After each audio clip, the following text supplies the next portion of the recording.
чорводорӣ яке аз бахшҳои муҳиму афзалиятноки соҳаи кишоварзии ноҳияи Данғараи вилояти Хатлонро дар бар мегирад.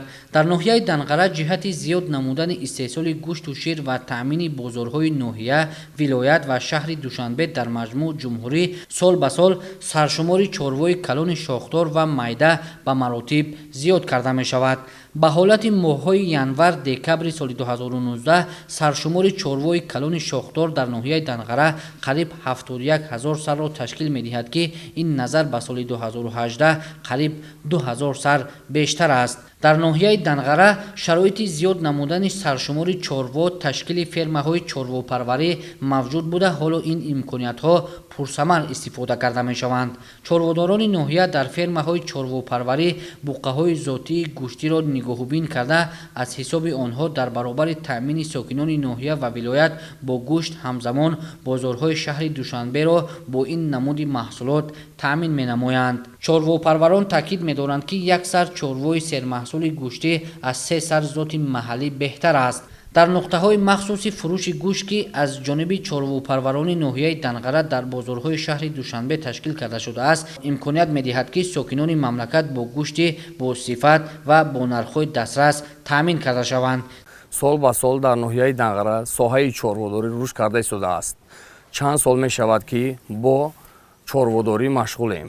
дар фермаи мо асосан чорвои калони шохдор ва чорвои шохдори майда парвариш карда мешавад. мо аз ҳисоби чорвои хурд бозорҳои шаҳри Душанберо бо гӯшт таъмин карда истодаем. дар бозори Меҳригон ва Саховат нуқтаҳои фурӯши гӯшт ташкил кардаем. мо ба харидорон гӯштро дар бозор ба нархи арзон фурӯхта истодаем. мо бо пуррагӣ гуфта метавонем ки шаҳри Душанберо бо гӯшт таъмин мекунем. сол ба сол мо саршумори чорвои шохдори майда ва калонро зиёд карда истодаем.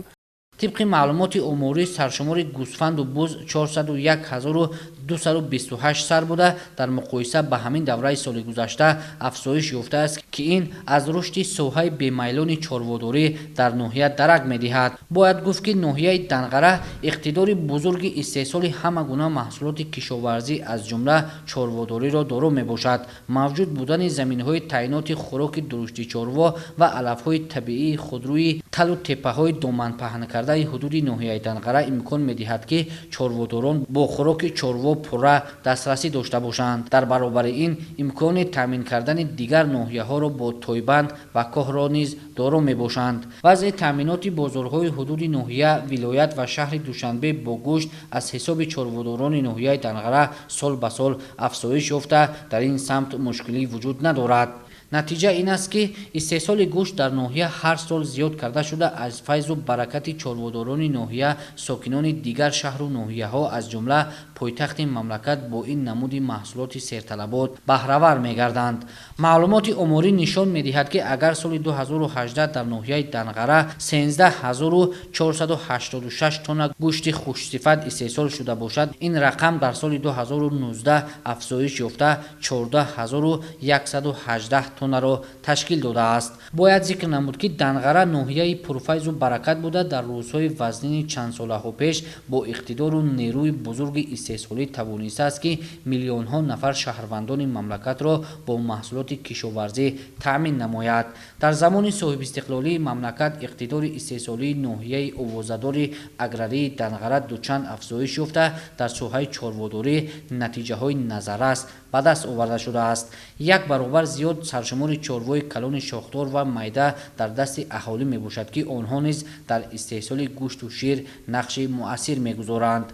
در ناحیه دنغره به مسئله به طور صنعی خوشزاد کردن چاروای کلان شاخدار ذات محلی اعتبار جدی ظاهر گردیده، ذات چاروای اهالی به گردانده می شود. این روند در آینده ادامه داده شده. چاروای شاخدار محلی مرحله به مرحله خوشزاد گردانده شده، حجم استحصال گوشت و شیر باز هم افزون کرده می شود. موافق معلومات عمومی در 4 ماه سال 2020 سرشمار چاروای کلان شاخدار و میده در ناحیه دنغره نسبت به همین دوره سال گذشته زیاد می باشد. در مجموع دستاورد و نتیجه های چاروداران ناحیه دنغره در سال 2020 قانع کننده ارزیابی می شود.